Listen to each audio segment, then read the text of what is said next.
दर्शकबिन टिकटकको यो अर्को नयाँ श्रृङ्खलामा म आइसकेकी छु एकजना अतिथिका साथमा। आज हामी सामुदायिक वनसँग केन्द्रित भएर कुराकानी गर्नेछौँ। आज हामीसँग सामुदायिक वन उपभोक्ता महासङ्घका केन्द्रीय सदस्य मोहम्मद कार खाँ हुनुहुन्छ। आउनुहोस्, उहाँलाई स्वागत छ सर। यहाँलाई धन्यवाद। आराम हुनुहुन्छ? ठिक छ, राम्रो छ। पछिल्लो समयको व्यस्तता कस्तो छ यहाँको? व्यस्तता त अब यो वनको हिसाबले ठिकै व्यस्तै छु।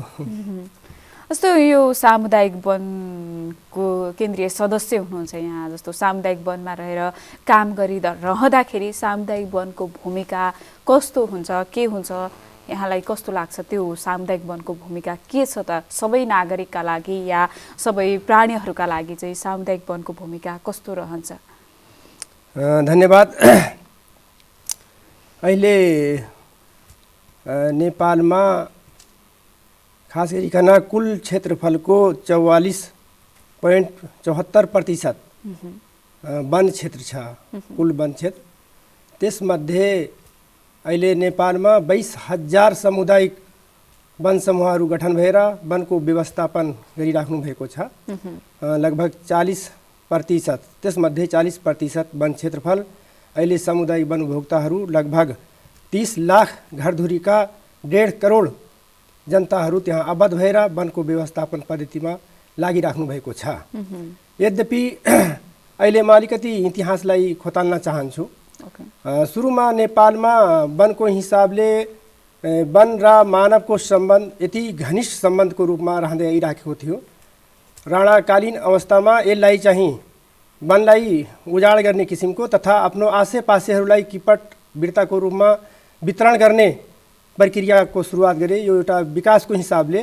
तर अब पछिल्लो पटक नेपालमा वन ऐन 2018 सुरुवात भयो र 2024 सालमा यो वनलाई संरक्षण गर्नुपर्छ भनेर घुँडा तला गोली हान्नेसम्मको कानुन आए।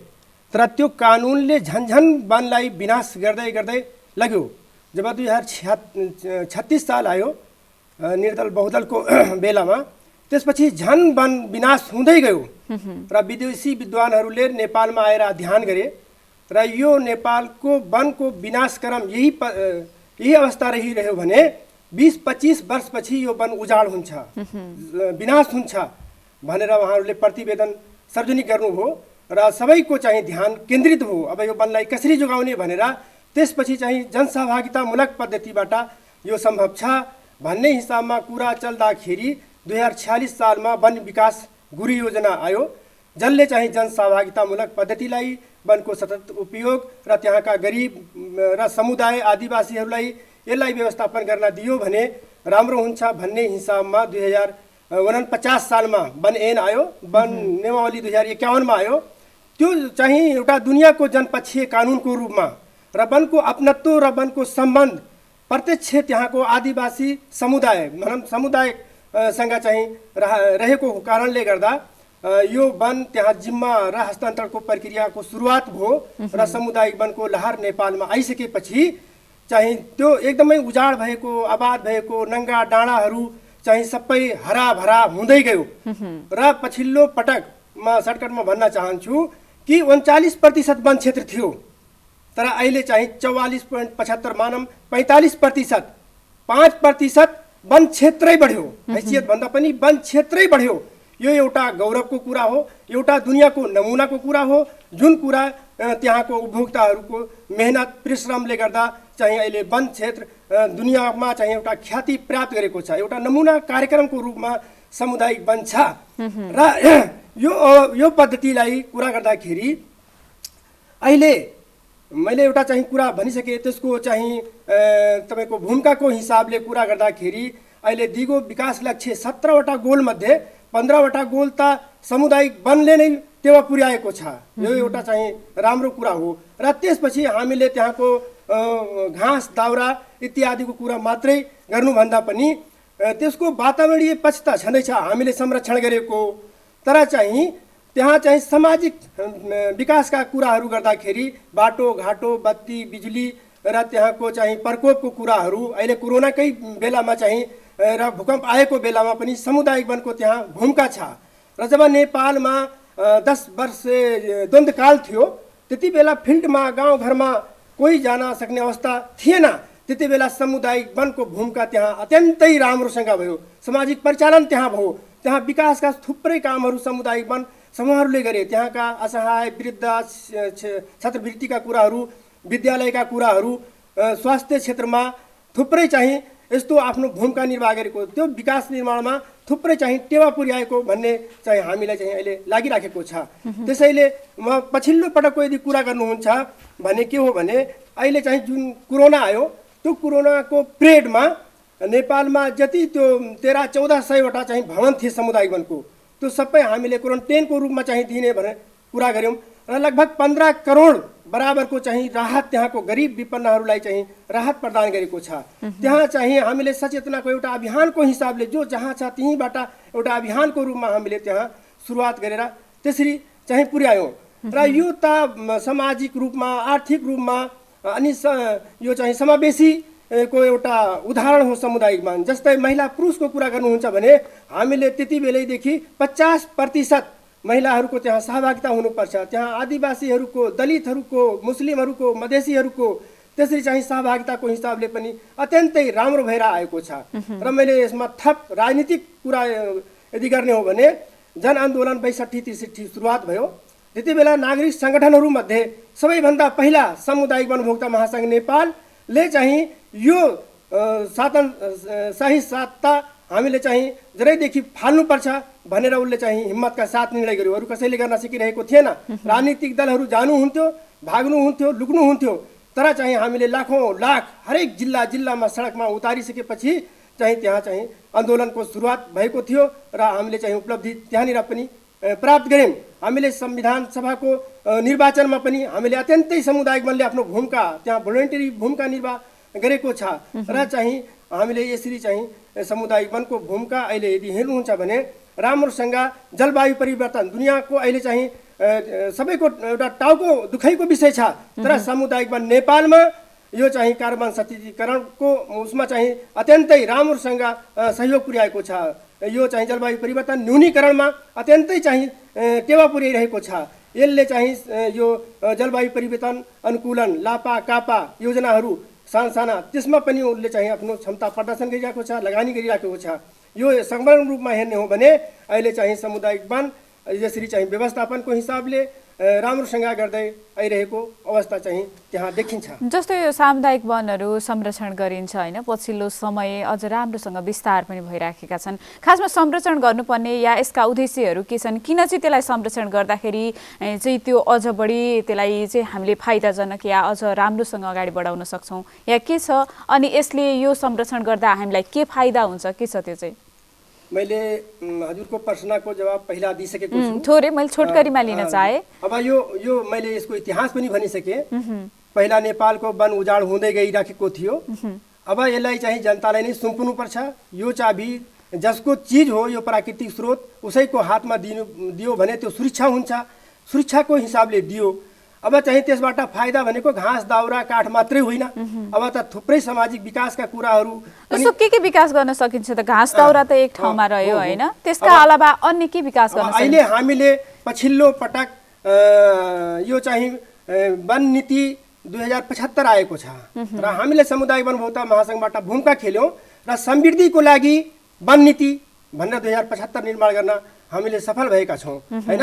हामीले अब चाहिँ यहाँका गरिब विपन्नहरूलाई हरित स्वरोजगारमा चाहिँ सहभागिता गराउने वन उद्यमहरू होइन, एउटा सामुदायिक वन एक उद्यम भन्ने नाराका साथ त्यसरी हामीले अगाडि बढिरहेको अवस्था छ। यहाँका युवाहरूलाई स्वरोजगारको हिसाबमा यही चाहिँ त्यो जडीबुटी गैर काठका कुराहरू त्यस्ता उद्यमका कुराहरू निर्माण गरेर चाहिँ त्यहाँ चाहिँ संलग्न गराउने भन्ने हिसाबमा अहिलेको चाहिँ हाम्रो प्रक्रिया त्यसरी अगाडि बढिरहेको छ। जस्तो उद्यमको कुरा गर्नुभयो यहाँले, वन उद्यम लगायतका कुराहरू, जडीबुटीका कुराहरू, कस्ता कस्ता खालका उद्यमहरू गर्न सकिन्छ त यो सामुदायिक वनमा केन्द्रित भएर? मैले छोटो कुरा के गर्न चाहन्छु भने अहिले पनि यो सालको पातबाट डुना टेप्री निर्माण गर्यो भने एकदम राम्रो सम्भावना छ, तर वातावरणीय हिसाबले प्लास्टिक जन्य वस्तुहरू चाहिँ उन्मूलन हुनुपर्छ। त्यो चाहिँ गभर्मेन्टले गर्न सक्यो भने हाम्रो यहाँका धेरै मान्छेहरू एक पात 1 रुपियाँमा पनि बिक्री हुन सक्छ र हामीले अरबौं अरब पैसा हामीले त्यहाँबाट कमाउन सक्दछौँ। त्यसकारण यो प्रक्रियामा अहिले गइराखेका छौँ। एउटा उदाहरण मात्रै हजुरलाई मैले भनेको छु। अहिले जुसको कुरा गर्नुहुन्छ भने हामी बाहिरको त्यो कोका कोला खान्छौँ, तर हाम्रो यहाँ बेल छ, अन्य चाहिँ जुसका कुराहरू गर्ने हो, फलफुलहरूका कुरा गर्ने हो भने थुप्रै चाहिँ सम्भावनाहरू छ।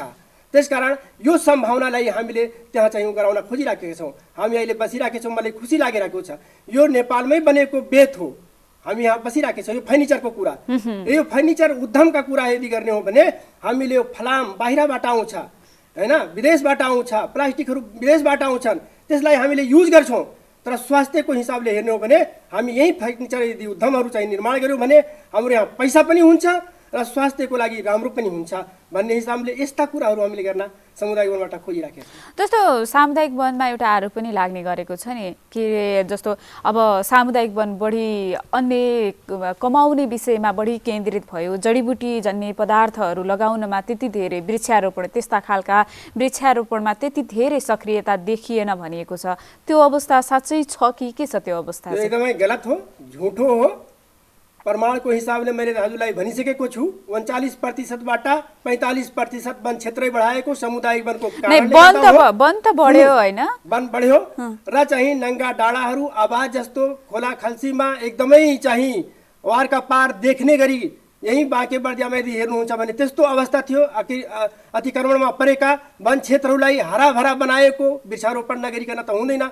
संरक्षण गर्यो भने उत्पादन भएर त्यतिकै आउँछन् हैन। मैले संरक्षण नगरिएको भन्न खोजेको होइन, संरक्षण भएरै करिब 45% पुगेको हो। तर अन्य जस्तो सालहरू यिनीहरूमा बढी प्राथमिकता परे, तर जडीबुटीका जन्य पदार्थहरू यी रोपणमा त्यति धेरै वृक्षारोपणमा प्राथमिकतामा परेन भनिन्छ। किन हो त्यो खासमा भनेर मैले बुझ्न खोजेको मात्रै। त्यो चाहिँ परेन भन्ने छैन, हामीले गरिराखेका छौँ हैन। तर कुरा के हो, मैले अघि थोरै कुरा के गरेको छु भने कसैले मेहनत गर्छ, परिश्रम गर्छ, उसले फल खान पाएन भने उसको मन निराश हुन्छ।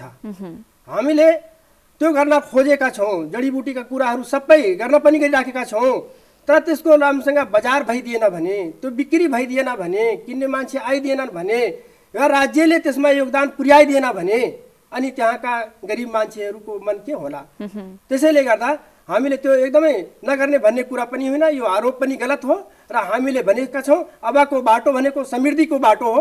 अब हामीले वन वातावरण संरक्षण गरेका छौँ, अब हामीले सामाजिक रूपान्तरणको बाटोमा जाँदैछौँ, आर्थिक रूपान्तरणको बाटोमा जाँदैछौँ। त्यसकारण यो नगरिकन त सम्भवै छैन।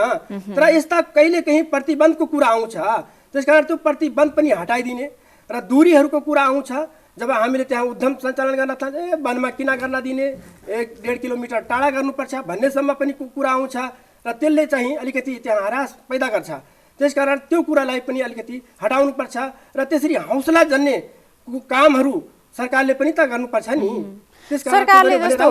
सरकारले यो सामुदायिक वन प्रतिको सरकारको धारणा कस्तो पाउनु भएको छ, के छ त त्यो अवस्था चाहिँ? एकदम बल्ल एकदम राम्रो कुरा ल्याउनु भएको छ। हामी अहिले चाहिँ आन्दोलनमा छौँ।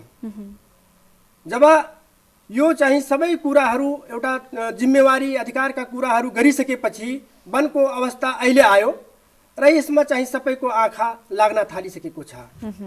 जब यो वन ऐन 2076 पछिल्लो पटक आइसकेको छ, यसले हामीले धेरै चाहिँ त्यहाँ लडाइँ लड्यौँ र 2-3वटा उपलब्धिमूलक कुराहरू पनि थप्न सफल पनि भएका छौँ। त्यहाँ चाहिँ वन उद्यमका कुरा, पर्यटनका कुरा, पहिला राष्ट्रिय निकुञ्जतिर मात्रै हुन्थ्यो, अहिले यता आएछ कृषि वनका कुराहरू हैन, हरित रोजगारका कुराहरू अहिले उपलब्धिमूलक त्यहाँ थपाएछ। तत्कालीन सरकारलाई हामीले धन्यवाद पनि दिन चाहन्छौँ। तर नियमावली चाहिँ अहिलेसम्म आइपुगेको छैन, कसरी कार्यान्वयन हुने हैन। हेर्नु त, सङ्घीय नियमावली नआएको कारणले गर्दा अहिले सबै धरापमा छ। मान्छे त्यहाँ वन पैदावारहरू उपयोग गर्न पाइरहेको अवस्था पनि छैन। हेर्नु, त्यहाँ ढलापडा आगो लागेर जलेको गएको छ, तर उपभोक्ताहरू पाइराख्नु भएको छैन। विडम्बना छ, यो दुःखद कुरा हो। र अहिले चाहिँ नियमावलीको ड्राफ्ट हामीले देख्यौँ। प्रस्तावित सङ्घीय नियमावलीमा यो खास गरिकन तराई र मध्य पहाडमा चाहिँ साल यो काठबाट चाहिँ 50% सामुदायिक वनले उत्पादन गरेको र बिक्री गर्दाखेरि त्यो चाहिँ 50% काठ चाहिँ जिल्ला वन आपूर्ति समितिलाई दिनुपर्छ भनेर त्यस्तो मसौदा ल्याइराखेको छ। र समुदायिक वनलाई नियन्त्रण गर्ने गरी 18वटा त्यहाँ चाहिँ समितिहरू चाहिँ बनाउने गरेको छ। ल हेर्नु त के काम छ त्यो समितिको, 18वटा समिति। त्यसकारण यो एउटा चाहिँ दुःखद कुरा हो। यसले चाहिँ हामीलाई एउटा हरास पैदा गर्छ र चाहिँ अब यो कुरा अहिले चाहिँ हुनु हुँदैन भन्ने कुरा हामीले गर्दैछौँ। र भर्खरै चाहिँ प्रदेशको वन ऐन आएको छ, लुम्बिनी प्रदेशको यो प्रदेशको, र त्यो ऐनमा चाहिँ 25% कर लगाउने काम गरेको छ। प्रदेश सरकारको सञ्चित कोषमा चाहिँ यो काठहरू बिक्री गर्यो भने चाहे 25% कर त्यहाँ जम्मा गर्नुपर्छ भन्ने कुरा चाहिँ उसले ल्याइराखेको छ। यो पनि एउटा नराम्रो कुरा हो, किनभने सामुदायिक वन कुनै व्यापारको लागि होइन, सेवामूलक पद्धति हो। मैले अघि भनिसकेको छु, सेवामूलक पद्धति हो। त्यसकारण त्यहाँ कर लगाउनु मिल्दैन र चाहिँ दोहोरो तेह्रो कर पनि लगाउन हुँदैन। हामीले भनेका थियौँ लगाउनै पर्छ भने स्थानीय सरकारको माध्यमबाट, सहकार्यबाट हामीले बरु चाहिँ गरौँला भन्दाखेरि स्थानीय सरकारमा पनि 10% छँदैछ, फेरि चाहिँ उतातिर 25% लगाइदियो, त्यो 35% कर लगाइदियो। त्यसले पनि एउटा गलत कुरा गरेको छ। त्यसकारण हामी अहिले चाहिँ आन्दोलनमा छौँ, यसरी चाहिँ ल्याउनु हुँदैन भन्ने कुरा अहिले गरिराखेका छौँ। र त्यसको बावजुद पनि कहीँ नभएको ठाउँ काम हामीले एउटा गौरवको कुरा खेती प्राप्त गरेका छौँ, कमाएका छौँ संसारमा सामुदायिक वनको माध्यमबाट। तर अहिले के गर्छ भने संरक्षित क्षेत्रहरू, संरक्षण क्षेत्रहरू यो चाहिँ नेपालमा धमाधम विस्तार गर्दैछ। हेर्नुहोस् त, मापदण्ड अन्तर्राष्ट्रिय मापदण्डभन्दा बाहिर छ हैन। कुनै ठाउँमा पनि 17-18% भन्दा बढी छँदै छैन संरक्षित क्षेत्रहरू, संरक्षण क्षेत्रहरू। तर चाहिँ नेपालमा अहिले 45% पुर्याइसकेको छ संरक्षण क्षेत्रहरू। किन यो संरक्षण क्षेत्रहरू बनाउनु हुँदैन त? म भन्दैछु यो चाहिँ अन्तर्राष्ट्रिय मापदण्डभन्दा बाहिर छ। किनभने त्यहाँ चाहिँ राष्ट्रिय निकुञ्जहरू त्यसरी चाहिँ बनायो भने सीमित राख्नुपर्छ, तर यहाँ धेरै भइसकेको छ। र हामीले चाहिँ के भनेका छौँ भने अहिले चाहिँ नेपालमा सङ्घीय लोकतान्त्रिक गणतन्त्र छ। यो संहिताको विपरीत, लोकतान्त्रिक पद्धतिको विपरीत हाम्रो यहाँको संरक्षित क्षेत्रहरू छन्। जुन आरक्ष र राष्ट्रिय निकुञ्जका कुराहरू हामीले गरिराखेका छौँ, यो चाहिँ एकदमै विपरीत कुरा हो। त्यसकारण यसलाई चाहिँ अलिकति हामीले त्यहाँको सहभागिता नगरी, तपाईँ राष्ट्रिय निकुञ्जमा अहिले जानुहुन्छ भने तपाईँ पात टिप्न पाउनुहुन्न। त्यहाँको आदिवासीहरू, त्यहाँको प्रथाजनित अभ्यासका कुराहरू त्यहाँ उहाँहरूले गर्न पाउनुहुन्न भने हामीले के गर्ने त्यसलाई लिएर? खालि जङ्गली जनावरहरूलाई पाल्ने हिसाबले मात्रै त होइन नि, के सामुदायिक वनले त्यो जैव विविधताको संरक्षण गरेको छैन? त्यसकारण हामीले यदि गर्ने हो भने सीमित गर्नुपर्छ। 8-10% भन्दा बढी नेपालमा यो सानो मुलुक हो र यहाँको आय स्रोत, यहाँको स्रोत साधनको हिसाबले प्राकृतिक स्रोत हो र त्यहाँ चाहिँ यसरी आगो लागेर जलेर गएको हुन्छ खरबौँ खरबको सम्पत्ति, तर त्यहाँको स्थानीय जनताले उपयोग गर्न पाइरहेको अवस्था छैन, त्यहाँ हिँडडुल गर्न पनि पाइरहेको छैन भनेपछि यो के गर्ने? र जनताले गरिसकेपछि मात्रै हुन्छ, तर यहाँ चाहिँ सेनाको माध्यमबाट मात्रै गराउने गरिन्छ। यो पनि एउटा ठिक कुरा होइन। त्यसकारण जनसहभागितामूलक पद्धतिबाट यो चाहिँ गराउनुपर्छ र त्यसरी चाहिँ संरक्षण क्षेत्रहरू अहिले पनि धमाधम विस्तार गर्दैछ। यसको विरोधमा पनि हामी छौँ। यो गर्नु हुँदैन, यो त नेपालमा अहिले घटाउनुपर्छ भन्ने कुरा हामीले गर्दैछौँ। जस्तो ढलापडाको कुरा गर्नुभएको थियो यहाँले, ती ढलापडा भएका ती रुखहरू त्यत्तिकै सडेर जानुपर्ने अवस्था छ, तर आम नागरिकले उपभोग गर्न पाइराख्नु भएको छैन। यसको व्यवस्थापन कसरी गरिराख्नु भएको छ, या यो नीतिमै समस्या भएको हो या के छ? यो जुन उपभोग गर्न पाउनुपर्ने ठाउँमा पनि उपभोग गर्न नपाउँदाखेरिको चाहिएको हुन्छ नि त, अनि बाहिरबाट आयात गर्नुपर्ने अवस्था हुन्छ। कतिपय फर्निचरहरू यहीँ हामीले गरिराख्दाखेरि पनि यहीँ हाम्रो वनमा तमाम धेरै त्यो स्रोत हुँदा हुँदै पनि त्यो अवस्था किन चाहिँ गाह्रो बनेको होला, के जस्तो लाग्छ यहाँलाई? यो त म के भने प्रष्ट रूपमा नीति कानुनहरू अलिकति थोरै जिम्मेवारी पाइसकेपछि यत्रो फड्को हामीले नेपालमा वन व्यवस्थापनको हिसाबले गरिसकेका छौँ। तर हाम्रो चाहिँ अहिले अनुभव के छ भने यो त जहिले पनि बस त्यही त्यो यो संरचना, अब हेर्नु न सबै संरचनाहरू अहिले परिवर्तन भएको छन् हैन।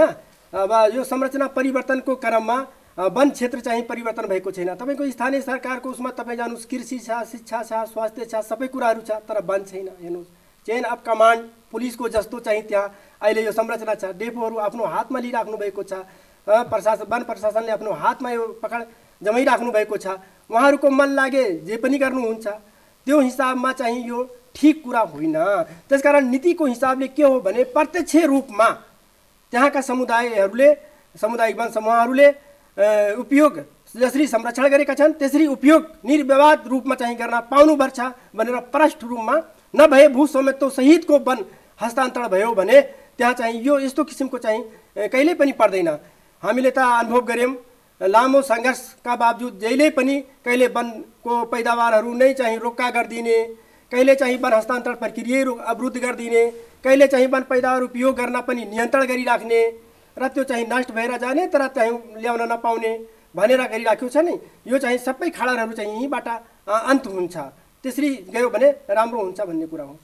जस्तो थोरै मैले पूर्वाधारहरूका कुरा पनि जोडेँ, जस्तो पूर्वाधारको विकास गर्दाखेरि या विद्युतका लाइनहरू तान्दाखेरि या अन्य विभिन्न विकास गर्दाखेरि त्यही जङ्गलको बाटो त्यही ठाउँ भएर लाने गरिन्छ र त्यो सामुदायिक वन लगायतका निकुञ्ज क्षेत्रका ती सबै जतातिर छन् ती वन फडानी हुने क्रम तिनीहरूको नाश हुन्छ।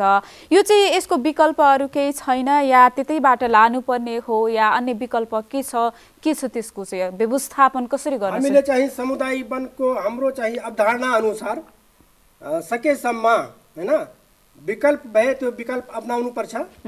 विकल्प नभएमा त्यहाँ यदि वन फडानी नै भयो भने र अहिले चाहिँ कानुनत के छ भने त्यसको चाहिँ क्षति बेहोर्नु पर्ने हुन्छ, त्यो आयोजनाले चाहिँ क्षति बेहोर्नु पर्ने हुन्छ।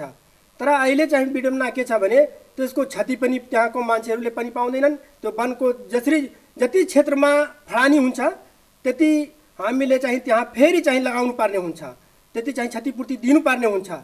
तर चाहिँ त्यसरी चाहिँ भइरहेको अवस्था छैन।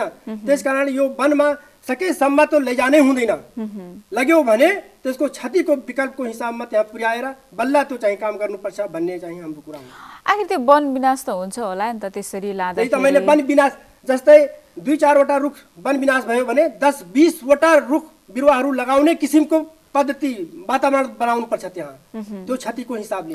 त्यो व्यवस्था त्यो बाटो अहिलेसम्म गरिराखेको छैनन्, कुनै पनि आयोजनाले गरेको छैन, सरकारले पनि त्यसमा ध्यानै दिन्न। खास गर्नुपर्ने कसले हो त? त्यो जुन क्षति भयो क्षतिलाई सरकार र आयोजनाले गर्नुपर्ने।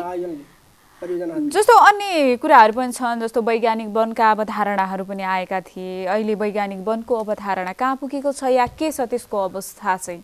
ठिक छ। अब यो वैज्ञानिक वनको कुरा यदि गर्ने हो भने हाम्रो देशमा 2071 सालमा वैज्ञानिक वन कार्यविधि बनेको हो। तर त्यसको 2-4 वर्ष अगाडिदेखि नै कुनै पनि नीति कानुन केही नभएको बेलामा 2-4 वर्ष अगाडिदेखि नै यसको चाहिँ प्रक्रिया उहाँहरूले प्रशिक्षणकालको हिसाबमा सुरुवात गर्न थाल्नुभयो। नामले चाहिँ राम्रो वैज्ञानिक वन, सबैले यो वैज्ञानिक वन वैज्ञानिक जस्तो नाम, यो त राम्रै काम होला, तर काम चाहिँ त्यहाँ अवैज्ञानिक भयो। कसरी त्यो चाहिँ? त्यो म भन्दैछु अवैज्ञानिक हो। त्यसैले गर्दा हामीले चाहिँ यसलाई मानेनौँ, किनभने अब त्यो सुरुवात गर्दाखेरि के गर्छ भने यसको चाहिँ 80 वर्षको प्लाट बनाउँछ। यो प्लाट भनेको 80 देखि 100 वर्षमा सालको रुखको चाहिँ आयु हुन्छ। त्यो आयुको हिसाबमा 80 वर्षको त्यो प्लाटहरू बनाउँदै जान्छ हैन। 80 वर्षमा पहिलो प्लाटमा जब उसले चाहिँ निकाल्छ 2-4 वटा माउ रुख मात्रै राखेर अनि युवा रुख सहित सबै सरपट कटान गरिदिन्छ हैन। अनि अर्को प्लाटहरूमा उमेर पुगेको पनि नकाट्ने, सुकेको र ढलपडा बाहेक उमेर पुगे पनि धोन्द्रो भए पनि नकाट्ने, तर चाहिँ पहिलो चाहिँ प्लाटमा चाहिँ उसले युवा पनि काट्ने भनेपछि 80 वर्ष जाँदाखेरि के हालत होला अरू रुखहरूको? सुन्नु अनि त्यसपछि के हो भने यो सरपट कटानको हिसाबमा त्यसरी गएको हो 80 वर्ष। तर त्यहाँ अरू पनि त हुन्छ नि, जस्तै उमेरको आयुको हिसाबले सालको 100 वर्षमा हुन्छ होला, तर सिसम सागवान लगायतका अरू काठहरू अरू रुखहरूको आयु त 30, 40, 50 होला भनेपछि त्यसको तालमेल त्यहाँ पनि मिलेन हैन। त्यसकारण के हो भने हामीले नकाट्ने भन्ने कुरा गरेका छैनौँ। हामीले चाहिँ सामुदायिक वनको जसरी पद्धति आयो यो एकदमै दुनियाँको चाहिँ वैज्ञानिक नमुनाको हिसाबले यो व्यवस्थापन पद्धति हो र हामीले सबै प्लाटमा उमेर पुगेको निकाल्नु पर्ने हुन्छ र खाली सालको र घना जङ्गलमा मात्रै यो लागू गर्ने कुरा पनि होइन। सबै ठाउँमा गर्नु पनि पर्ने हुन्छ र यो चाहिँ बहुप्रजातिका जस्तै अघि मैले भने नि त्यहाँ चाहिँ सरपट कटान गरेर अनि साल मात्रै आयो भनेर भनिदिन्छ उत्पादन राम्रो राम्रो भनेर देखाउँछ नि अनि त्यहाँ चाहिँ जैविक विविधताहरू हरास भएको छ त्यहाँको जडीबुटीहरू अरू सबैहरू त्यहाँ चाहिँ नाश भएको छ त्यसको चाहिँ विकसित भएको अवस्था छैन त्यो कार्ययोजनाहरूमा गैर काठ जडीबुटीका कुराहरू अन्य त्यस्ता कुराहरूको त्यो कार्ययोजनामा छँदै छैन हैन दोस्रो कुरा के हो भने त्यो कार्ययोजना बनाउने कुराहरू कम्पनीलाई ठेक्का दिन्छ मैले त केसम्म भेटाएको छु भने 20-30 लाख रुपैयाँ त्यो कार्ययोजना बनाउने त्यो कम्पनीलाई दिन्छन् हैन लिन्छन् तिनीहरूले त्यसकारण त्यो कार्ययोजनामा के छ कसो छ त्यो काम गर्ने मान्छेहरूलाई थाहा पनि हुँदैन त्यसकारण चाहिँ बहुप्रजातिको त्यहाँ चाहिँ त्यो बिरुवाहरू पनि हुनुपर्छ भन्ने कुरा पनि हाम्रो हो अधिकारको दृष्टिकोणले पनि त्यहाँ चाहिँ भएन वन प्राविधिकहरूले जे चाहनुहुन्छ जसरी नचाहनुहुन्छ त्यसरी चल्छ त्यसकारण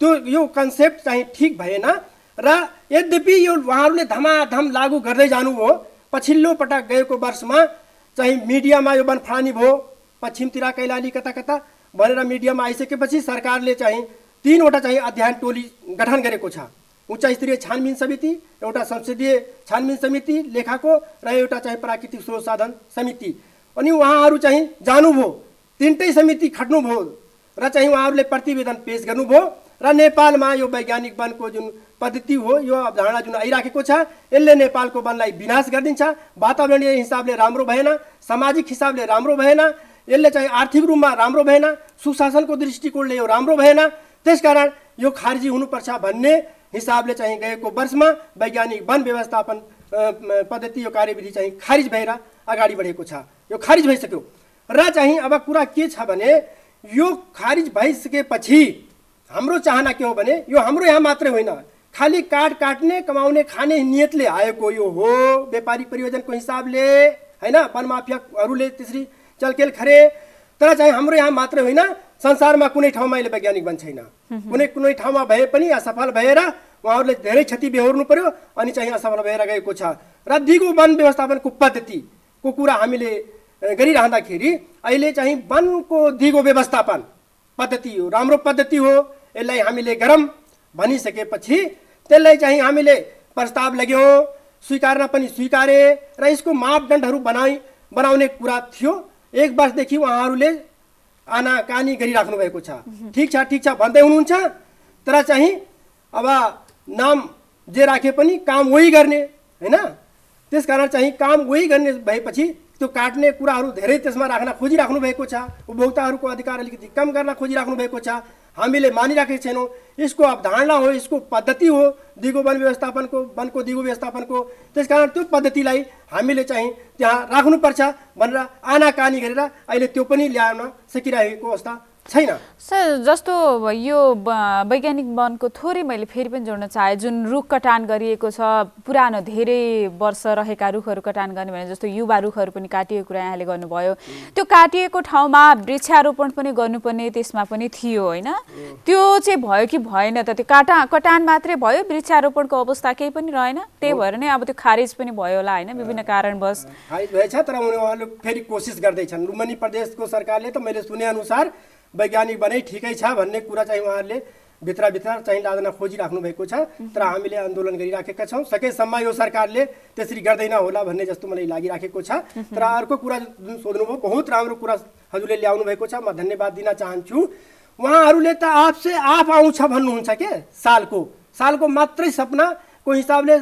पूर्ण उत्पादन हुन्छ साल मात्रै आउँछ अरू बिरुवाहरूको कुरा उहाँहरूले गरिराख्नु भएको अवस्था छैन वृक्षारोपण उहाँहरूले गराउनुहुन्न उहाँहरूले जब त्यो प्लाट खाली हुन्छ र कुनै ठाउँमा उहाँहरूले हलो गोरुबाट जोत्ने काम गर्नुहुन्छ ट्र्याक्टर लगाउनुहुन्छ यो चाहिँ वनको पद्धतिभन्दा एकदम विपरीत हो त्यो मार्नको लागि के तर त्यो कन्सेप्ट गलत हो र यो गलतको बावजुद पनि हामीले चाहिँ एउटा चुनौती बेहोरेका छौँ जब वनको लहर आयो वृक्षारोपण तपाईँले भन्नुहुन्छ नि वृक्षारोपणको लहर आयो त्यो लहरमा के गयो भने नेपालमा धेरै जसो ठाउँमा र यो तराई क्षेत्रमा सिसम क्लाप्टिस सागौनहरू खास गरिकन सिसम मात्रै वृक्षारोपण गराउने काम गर्यो तर चाहिँ त्यो 15-20 वर्ष नबित्दै सुक्न थाल्यो हेर्नुहोस् एउटै प्रजातिको यो एकदम चुनौती हामीले बेहोरेका छौँ त्यसकारण मिश्रित कुराहरू वृक्षारोपणको पद्धतिमा राम्रो हुन्छ अहिले साल मात्रै आयो, त्यसको ग्यारेन्टी हुँदैन। 100 वर्षसम्मको त्यसको आयु हुन्छ र चाहिँ बिचमा कुनै रोग लाग्यो या केही भइदियो भने त्यसको ग्यारेन्टी पनि त्यहाँ देखिँदैन। त्यसकारण यो चाहिँ हजुरले एकदम राम्रो क्वेसन ल्याउनु भएको छ। हामीले चाहिँ बहुप्रजातिका बिरुवाहरू पनि त्यहाँ उत्पादन गर्नुपर्छ भन्ने कुरा हाम्रो हो। जस्तो त्यो भइराखेको छ त सामुदायिक वनमा विभिन्न प्रजातिका बिरुवाहरू रोपणको काम चाहिँ अहिले चलिराखेको छ। वैज्ञानिक वन क्षेत्रमा उहाँहरूले गर्न दिइराख्नु भएको छैन, अरू ठाउँमा त एकदम चलिराखेको छ त।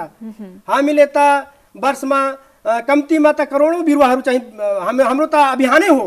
हामीले त घोषणा गर्छौँ सामुदायिक वन दिवसको बेलामा अनि यो वातावरण दिवसको बेलामा वृक्षारोपण गर्नुपर्छ भनेर हामी आफै चाहिँ घर घरमा बिरुवा रोपेर पनि हामीले यो धारणालाई लैजानुपर्छ, अगाडि बढ्नुपर्छ भन्ने हाम्रो अभियानै छ त। जस्तो हामी कार्यक्रमको अन्तिमतिर आइसकेका छौँ र छोटोमा यहाँले त्यो मैले एउटा लास्ट क्वेसन गर्नेछु र छोटोमा जवाब दिनुहोला। जस्तो यहाँको वन सम्बन्धीको अवधारणा, वनमा गरिरहेका आफूले गरिरहेका कार्यहरू, वनलाई कसरी सुरक्षित राख्न सकिन्छ भन्ने गरिएका प्रयासहरू, यी सबैलाई अनुभवलाई सेयर गर्दाखेरि छोटोमा कसरी सेयर गर्नुहुन्छ यहाँले?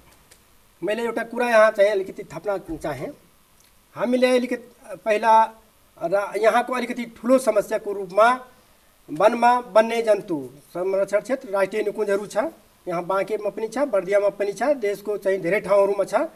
र चाहिँ यो वन्यजन्तु यो क्षेत्रमा वन्यजन्तु बाघ हात्तीबाट दिनदिनै कुनै दिन बाँकी छैन र कुनै कुनै ठाउँमा त महिना नबित्दै एकजना मान्छेको ज्यान पनि गइरहेको अवस्था छ। हेर्नुहोस् त, यस्तो किसिमको पद्धति छ र यो चाहिँ देशभरिमा जसरी जलवायु परिवर्तन को जोखिम नेपालमा यो जोखिम छ भन्ने कुरा आइराखेको छ, त्यसै गरी यो वन्यजन्तु आक्रमणबाट पनि नेपाल जोखिममा पर्दैछ। मैले यो कुरा हजुरहरूलाई चाहिँ सुनाउन चाहेँ। यदि यो नियन्त्रण भएन भने वनको क्षेत्र क्षमताभन्दा बढी वन्यजन्तु भइसकेपछि उहाँहरू चाहिँ त्यो वरिपरिका मान्छेहरू चाहिँ घाइते गरिदिने, ज्यानै आक्रमण गरिदिने, घर भत्काइदिने, बाली नाली त अरबौँ अरबको चाहिँ क्षति हुँदै जाने भन्ने चाहिँ कुराहरू छ। त्यसकारण यो क्षमताभन्दा बढी चाहिँ जङ्गली जनावरहरू पाल्नु पनि हुँदैन। नपाल्ने भन्ने कुरा हामीले गरेका छैनौँ, तर चाहिँ निर्विवाद रूपमा कहिलेकाहीँ वनमा चाहिँ पस्नै नदिने, कर्फ्यू लगाइदिने, त्यो मान्छेहरू त्यहाँ गएपछि आक्रमण हुन्छ, तर घरमै गएर जनावरहरू आक्रमण गर्न थालेका छन्। यो एकदम गलत कुरा हो। यसको व्यवस्थापन चाहिँ सुनवाई भइरहेको अवस्था छैन। कसरी गर्न सकिन्छ त त्यसको व्यवस्थापन? त्यसकारण हामीले भनेका छौँ पहिला, जस्तै अब यहाँ कोरिडोरको कन्सेप्ट आउँदाखेरि त्यो साङ्ग्रो गरिदिए फराकिलो भए हुन्थ्यो। साङ्ग्रो बाटोमा जनावरहरू हिँड्दाखेरि त दायाँ बायाँ जान्छन्, होइन, क्षति हुन्छ त्यहाँनिर। दोस्रो कुरा संरक्षित क्षेत्रको कुरा मैले भने त्यो त्यसरी होइन। त्यो जनतालाई नि त्यहाँ व्यवस्थापन गर्न दिनुपर्छ र वन्यजन्तुको पनि व्यवस्थापनको जिम्मा उहाँहरूलाई नै दियो भने, होइन, कति राख्ने कति नराख्ने र चाहिँ त्यो व्यापारको हिसाबमा वन्यजन्तु त्यहाँका गरिब मान्छेहरू, होइन, विश्व सूचीमा नपरेका जङ्गली जनावरहरूको चाहिँ त्यहाँ व्यवसायीकरण पनि गर्न सक्नुपर्छ। त्यसरी भयो भने यो चाहिँ अलिकति नियन्त्रण भएर जान्छ, तर चाहिँ त्यहाँ हुन सकिरहेको छैन र क्षतिपूर्ति पनि उचित क्षतिपूर्ति पनि पाइरहेको अवस्था छैन। त्यसकारण चाहिँ उचित क्षतिपूर्तिको पनि त्यहाँ काम गर्नुपर्छ भन्ने कुरा हाम्रो चाहिँ अनुरोध। हस्, यहाँलाई धेरै धेरै धन्यवाद। हाम्रो निमन्त्रणालाई स्वीकार गरेर यहाँसम्म आउनुभयो। वन क्षेत्रका विषयमा वनलाई कसरी सुरक्षित राख्न सकिन्छ, वन्यजन्तुको व्यवस्थापन कसरी गर्न सकिन्छ भन्ने विषयमा पनि हामीलाई जानकारी दिनुभयो। धन्यवाद यहाँलाई। धेरै धेरै धन्यवाद। यहाँ बोलाएर सामुदायिक वनको अवधारणा सम्बन्धी जानकारी लिनुभयो, त्यसको लागि म एकदमै आभार व्यक्त गर्न चाहन्छु। धन्यवाद। दर्शकबिन, आजका लागि टिकटकको समय सकिएको छ। आज हामीसँग सामुदायिक वन उपभोक्ता महासङ्घका केन्द्रीय सदस्य मोहम्मद कर्खा हुनुहुन्थ्यो र उहाँसँग वन तथा वन क्षेत्रलाई सुरक्षित राख्न गरिएका प्रयास लगायतका विषयमा केन्द्रित भएर कुराकानी गर्यौँ। यस पछाडि हामी अब जिल्ला अपडेटमा हुनेछौँ।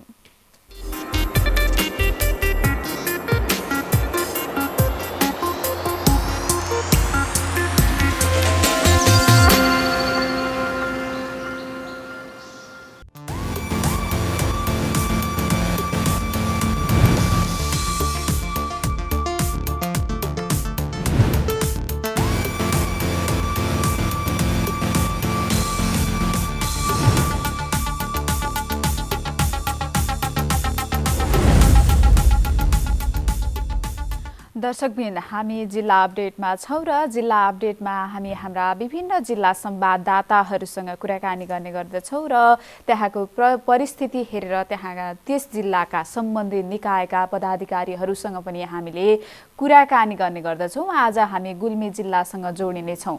गुल्मी जिल्ला संवाददाता अनिल खत्रीसँग जोडिनेछौँ। पछिल्लो समय गुल्मीको इस्मा गाउँपालिकामा खानेपानी पुगेपछिको प्रसङ्ग रहेको छ। लामो समयदेखि त्यहाँ पानी नपुग्दाखेरि पानीकै जोहोको लागि त्यहाँका नागरिकहरू राति पनि नसुतेर विभिन्न खोला किनारहरूमा या विभिन्न खोल्चाहरूमा गएर पानीको व्यवस्थापन गर्ने गरेका थिए भने अहिले त्यहाँ पानी पुगेपछिको खुसीको प्रसङ्गलाई हामीले थोरै सेयर गर्नेछौँ। आज हामीसँग गुल्मी संवाददाता अनिल खत्री हुनुहुन्छ। अनिलजी, यहाँलाई स्वागत छ। धन्यवाद दुर्गाजी। त्यहाँ गुल्मीको इस्मा गाउँपालिकामा खानेपानी पुगेको छ भनिएको छ। कति घर परिवार लाभान्वित हुनुहुनेछ र त्यो पानी पुगेपछिको खुसी उहाँहरूले कसरी सेयर गर्नुभएको छ? के छ अवस्था? पक्कै पनि यहाँले भने चाहिँ पानीको चाहिँ चरम सङ्कट थियो। पछिल्लो समय यो मौसमको चाहिँ परिवर्तनका कारणले पनि भएका सानातिना मूलहरू पनि सुक्दै जाँदा पानी हुने ठाउँमा पनि सङ्कट पर्दै गइरहेको थियो र यो इस्मा गाउँपालिकाको वडा नम्बर 1 उजुङवासी जुन यो चाहिँ सदियौँदेखि जो मानव उत्पत्ति भएदेखि चाहिँ त्यहाँ पानी पुगेकै थिएन र अहिले बल्ल पानी पुगेको छ। पानी चाहिँ त्यहाँ नजिकै मूलहरू पनि थिएनन् र त्यहाँ अग्लो स्थानमा भएकाले त्यहाँका मानिसहरू यो यहाँ कसरी पानी आउँदा र भनेर कल्पना पनि नगरेको ठाउँमा पानी पुगेको, जुन लिफ्टिङ मार्फत पानी पुगेको छ र अहिले चाहिँ त्यो स्थानमा 264 घरका 1420 जनसङ्ख्याले खानेपानी उपभोग गर्नुभएको छ। यो स्थानमा मानिसहरू चाहिँ खानेपानी यातायात नपुग्दा कतिपय मानिसहरू सुगम ठाउँमा बसाइ सरिसकेका पनि छन् र पछिल्लो समय जनसङ्ख्या पनि घट्दै जान थालेको थियो र अहिले खानेपानी आइसकेपछि, लिफ्टिङ खानेपानी आइसकेपछि त्यहाँका मानिसहरू निकै खुसी हुनुभएको छ र यो पानीका लागि हामी राति सुत्दा पनि भोलि कहाँबाट पानी ल्याएर खाने, कसरी खाने भनेर त्यस्तो चिन्तनमा रहेका मानिसहरूलाई खानेपानीले निकै खुसी बनाएको छ।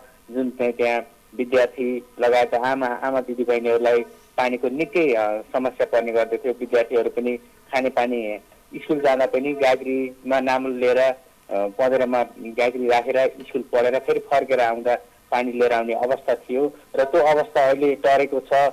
यो लगभग 7-8 वर्षको अवधिमा पानी पुगेको हो। 2070 सालबाट खानेपानीको लागि त्यहाँ योजना सुरु भएको थियो, काम भएको थियो र लामो समय लागेको छ खानेपानी लिनको लागि। पम्पिङ 2 स्थानमा पम्पिङ गरेर अग्लो स्थानमा पानी पुर्याइएको छ। अहिले चाहिँ त्यहाँ भर्खरै मात्रै खानेपानी डिभिजन खानेपानीले उपभोक्ता समितिलाई हस्तान्तरण गरेको छ।